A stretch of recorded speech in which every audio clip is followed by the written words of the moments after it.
Hello, today we're checking out the LAAL, Look Ahead Analog Limiter from HUM Audio Devices, made into digital by BrainWorks. And this one is, I think, kind of weird because in the analog world, this limiter, because it exists as an analog device, this limiter is specific because it has the fully analog 0.2 millisecond delay line. You can read that as the first paragraph of the manual. And it has like a 0.2 millisecond delay line, which is completely analog to obtain the look ahead ability. Well, that look ahead ability is completely normal in the digital world. So we have a digital feature that was made in the analog world because that's really good about the digital, that look ahead thing. So they managed to recreate that fully analog. And I guess that became popular enough that they are remaking that analog now into digital. And which is like bringing that fully analog delay line and that look ahead ability into digital, but we already have that. I don't know what's special about it. They say it will preserve, low energy and punch in a wide gain attenuation range. If it's a subtle touch or you need it for heavier brickfold limiting for modern music genres, you can always use this one with confidence. So let's compare it to some of the limiters that do have look ahead from today, and maybe even more complex algorithms. I loaded this in Ableton side of Pro L2, Ozone Maximizer, and the Elephant from Voxengo. And I just left all of those at default settings. Okay, so input 0, output 0. Whatever default setting they load with. Didn't want to touch it at all. So let's see what happens right here. All of those have like different algorithms,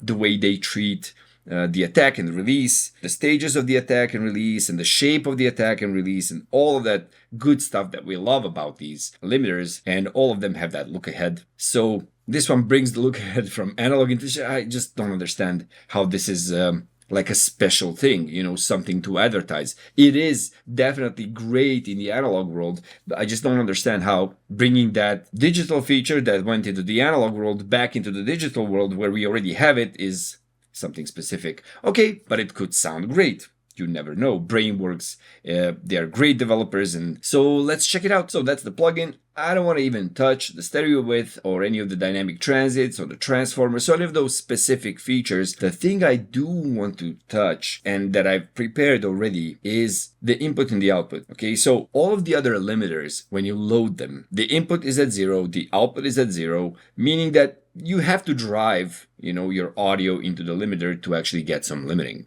So basically, if you're crossing 0, you're getting limiting. If you don't, you don't. In this one, the basic setting was everything is at 0, and just the output was at +4 for some reason. I don't see how that's helping. Having the input at 0 and then having the output at +4, and then the gain reduction starts at -5, I think, something like that. Because you're not really controlling the threshold. The threshold is set. This limiter with a setting of 0, 0, okay, so 0 input, 0 output, has way more gain reduction than the others. And I guess this is normal. They just recreated the analog device as faithfully as they could.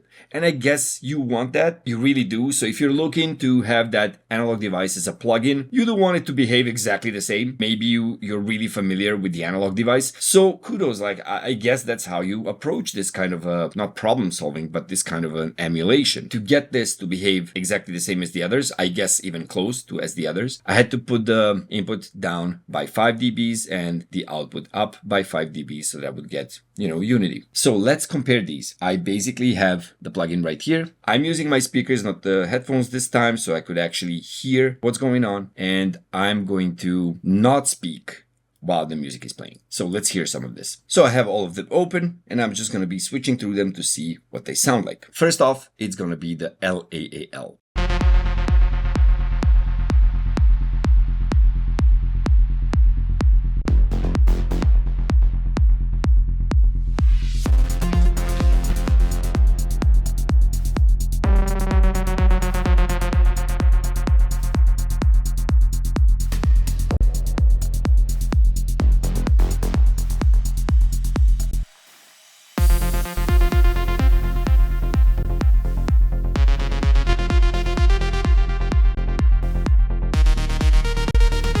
Okay, so that's all right. Just passing through these and just touching the threshold just a tiny bit, not even that much. So I'm just going to boost this input by let's say 5 to 10 dB. So let's see how that's gonna be handled. So let's try this.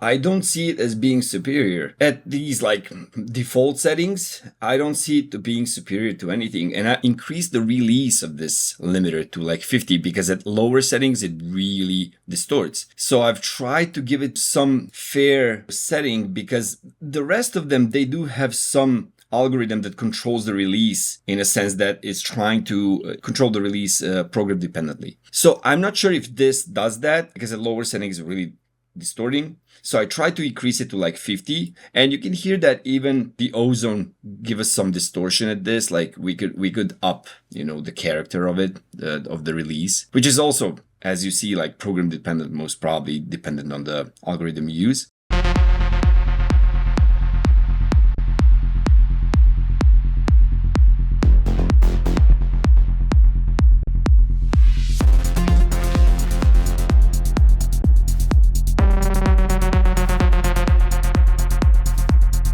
Yeah, I can hear a lot of the pumping artifacts, and I'm guessing that's due to this, release being slow.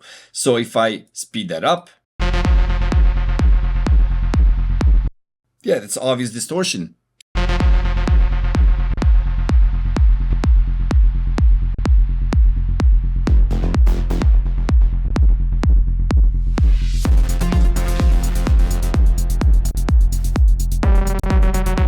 Maybe I'm missing something here, but can't even compete because at lower settings, I'm getting distortion. And then at higher settings, I'm not getting distortion, but it's really pumpy at this much limiting, this much gain reduction. So is this having like more gain reduction than the rest of it? How much is that? That's like a dB point something is where 2 dBs is right here. It's really small. Maybe I could even make this larger just to like have it easier to read, something like this. And try to rearrange these limiters on the screen. That's where the limiting is. So I guess that's the same as the others.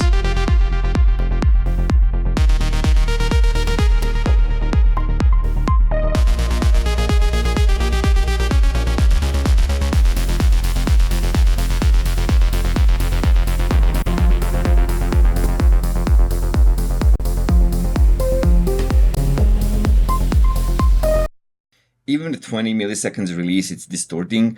Okay, so let's forget all about that. Let's try to use this dynamic transient transformer thing. Let's see how those sound, and I'm just gonna up the release.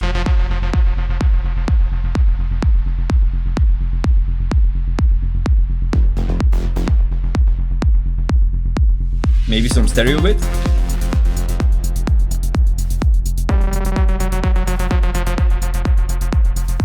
This is supposed to be enhancing the stereo width with being mono-compatible, of course, and without spreading your low frequencies into oblivion, of course. So not touching the lows. I'm guessing it's using whatever type of stereo spread algos for only the frequencies higher than just the lows. That sounds okay. Let me try to play some other part of this project where I have another song.